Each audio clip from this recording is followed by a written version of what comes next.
Houston Chronicle, this is Mission Control Houston. Please call station for a voice check. Station, this is the Houston Chronicle. How do you hear me? Hello, Houston Chronicle. Space Station hears you loud and clear. That's great. Good morning, guys. How are y'all doing? Hey, good morning down there. We're doing good up here. It's been a great day. Great. I wanted to ask you what it was like to conduct those 2 spacewalks right before Christmas. So were you guys happy to work over the holidays? Well, you know, it was a very busy time after the failure occurred and we started preparing for those spacewalks. We were very, very busy, so we really didn't have much time to celebrate the holidays, but we were very happy to do these spacewalks. They were very challenging, very difficult to prepare for, but of course they're also very exciting, and we enjoy doing them because we train so hard to prepare for them, so we always like to execute what we train for. So it did take a little bit away from our holidays, but I think it was worth the trade. Were you still able to celebrate on Christmas Day with your colleagues there on station? Yes, we were actually. It worked out fantastic in that regard. We got everything done on Christmas Eve, and on Christmas Day we were able to relax a little bit, have a little bit of time off, and we did in fact celebrate here on station, and had the chance to call family and friends as well. That's great. Now, I know that some of the science labs were taken offline when there was a cooling issue. Is everything back and running at full capacity in terms of research now? Yeah, absolutely. We are back at full capacity. Science is going strong. In fact, we've had a lot of science going on today, and a lot came up with the Cygnus vehicle that just docked on Sunday. So, yeah, science is full go right now.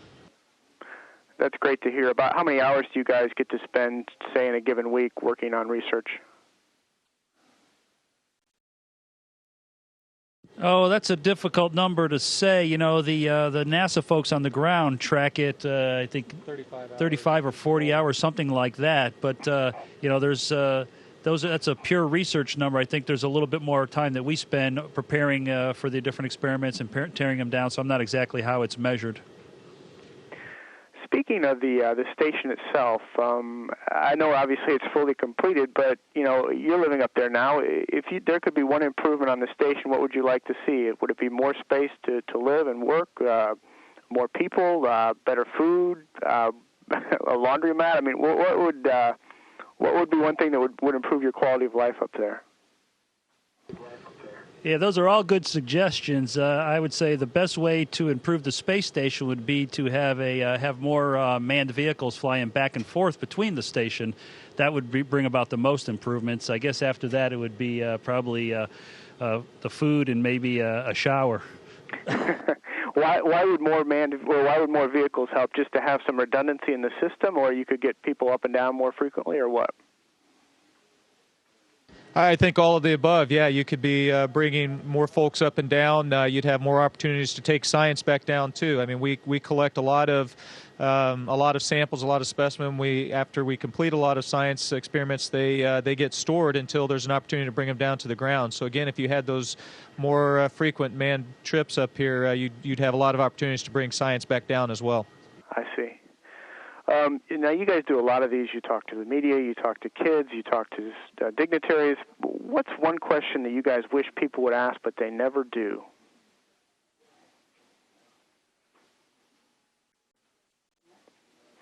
I don't know. We've heard quite a few of them. I did have one question that was asked to me, and I've only heard it once, and I really liked it. And it was, tell us one thing about the space station that you wouldn't know about it unless you've actually been there. And I thought that was just an absolutely fantastic question. And what's the answer? I thought you were going to ask me that. So the answer I felt like was when you first get up here and you start to live on station, you realize what an absolutely fantastic machine it is, and actually it has a sense of almost as if it's alive. There's always something happening. It's constantly going 24 hours a day. Even when we're resting, you can still hear the station as all the life support systems and everything just keep working. And so you kind of get that sense of the heartbeat of the station, and that I don't think you can really appreciate unless you've been here. I see. Now, Mike, I wanted to ask you, how are your workouts going in space? What are you able to do up there? What are you not able to do? And what do you miss in terms of being able to work out here on Earth? Yeah, actually, the workouts up here are very, very, very good. I'm very pleased with what we're able to do up here.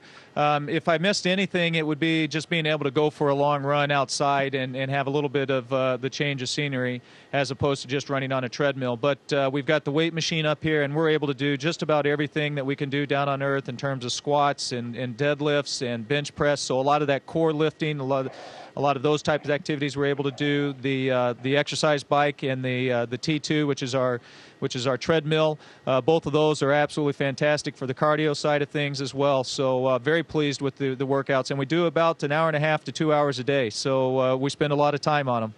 You're obviously well in tune with your body. I mean, just from that standpoint and not from metrics or measurements, do you feel like, in terms of your ability to lift weights, you're losing muscle mass, or do you feel like you're able to maintain it? How does it feel when you sort of test yourself?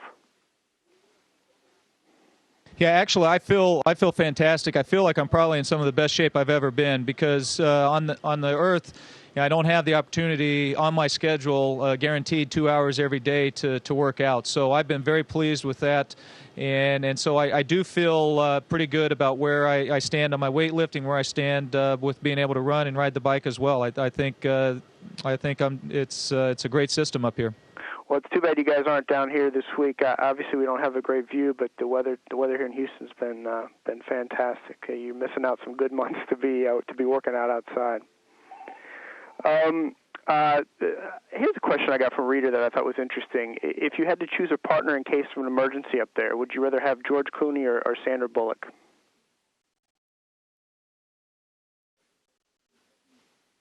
Well, I guess it depends on the emergency. But not really knowing either one of their skills, we'd have to lean towards Sandra Bullock.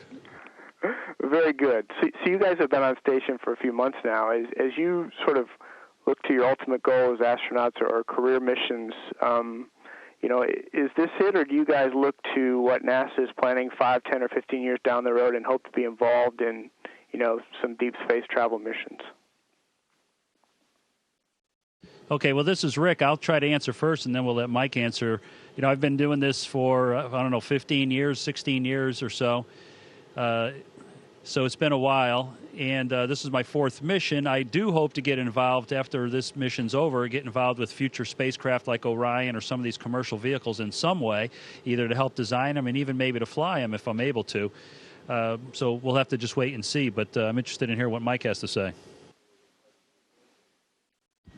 Yeah, actually, I'm having the time of my life. This is absolutely fantastic. It's everything I would hoped it would be, and so I would love to be able to fly again. I feel very blessed to have this opportunity to fly, but of course we're going to wait and see. There's a lot of other people that are in line to get up here as well and to fly any future vehicles. So if I get that opportunity, I'll certainly seize on it, but if it doesn't happen as well, I'm very pleased with the opportunity I have had. Well, guys, we all watched as you did the great work over the holidays, and appreciate you doing it. So, and thank you for the time today. Yeah, thank you very much. It was great talking with you. Station, this is Houston ACR. That concludes the Houston Chronicle portion of the event. Please stand by for a voice check from Sirius XM Radio's Politics of the United States. We have a window of opportunity. We wanted to take advantage of it, and we are going to take you aboard the International Space Station. It's Expedition 38. Flight engineers Michael Hopkins and Rick Mastracchio of NASA are joining us here on POTUS. So, yes, you are talking to people who are up there, if you will. Gentlemen, thank you for being with us today. And let me start with you, Michael Hopkins. What's it like, first of all, and how's your mission going? And tell us a little bit about what you're doing right now. Yeah, well, thanks for having us, and everything is going really well. We're very excited about the opportunity to be up here, of course, And we've had a few exciting events in the mission so far. Of course, we had a couple of EVAs in December, and then we just recently had the arrival of the Orbital 1 vehicle, the Gordon Fullerton vehicle, which brought a bunch of new science and supplies up. So that was also very exciting. So it's been very busy here in the last couple months in particular, and our daily routine now is we keep maintaining the station, and we're doing a lot of science. Thank you. I should have called you a colonel, of course, and I appreciate you joining us. Rick Mastracchio, this is, I guess, the fourth in outer space for you. Is that right? And does it ever change? Is the excitement still there for you? Yeah, this is my fourth mission up here, but the first three were only 2-week missions on board the space shuttle. So this time I'm actually living up here on the space station, so it's quite a bit different. And but it's still very exciting for me. Rick, let me ask you, today we heard some Academy Awards nominated, and I just got to ask you, have either one of you, and I'll ask you first, Rick, have either one of you seen Gravity? Yeah, Mike has not seen it, but just before I launched in November, I think it was sometime in October, we were in Moscow. We went to a Moscow theater and did watch the movie Gravity. Any reviews for us? Well, I'd have to say it was very entertaining. It didn't always obey the laws of physics, but it was absolutely entertaining movie, and I enjoyed it. I appreciate the comment on that. Let's go back to you, Colonel Hopkins. Once again, we were talking live on the International Space Station here on POTUS, and I'm wondering, give us a sense of when you're out and you've had to do some missions outside of the space station. And just, I don't know if there's a way to put it into words, but for those of us who've never had that experience, how can you relate that to us? Yeah, I think one of the easiest ways to relate is the most intense thing I've ever done. You're very excited, but you're also very focused while you're doing it because obviously there's risks while you're out there. You've got these incredible views of the planet that are unobstructed by any windows or anything like that. So it's just breathtaking, but at the same time, you're constantly having to think about what you're doing, making sure that you've got all your tools attached to you or attached to station, that you're attached to station, and so you constantly have that on your mind as well. And so it's just an extremely intense time, but it's also a very rewarding and very exciting time. And I know that, Rick, you're really a scientist. Can you give us a sense of how different it is doing things that are, scientific, either experiments or procedures in outer space, in a zero gravity, and especially outside of the craft when it comes to, the fact that you're working obviously in a vacuum? Just what's the nature of science in space? Well, there's a lot of different ways to answer that question. First of all, being up here in a micro-G or a zero-gravity environment, if you will, things are quite a bit different. Some of the things that are very hard on the planet Earth, lifting up an 800-pound mass on the planet Earth is obviously very difficult. Up here, we could do that with one hand. But then the simple things up here are very difficult. Like Mike said, just using a tool, and you want to put that tool down somewhere, you can't. You have to attach it with a tether, or you have to Velcro it someplace. So the little things become hard, but some of the impossible things become easy up here. So it's kind of interesting how that works. Rick, I know you're the first to come home.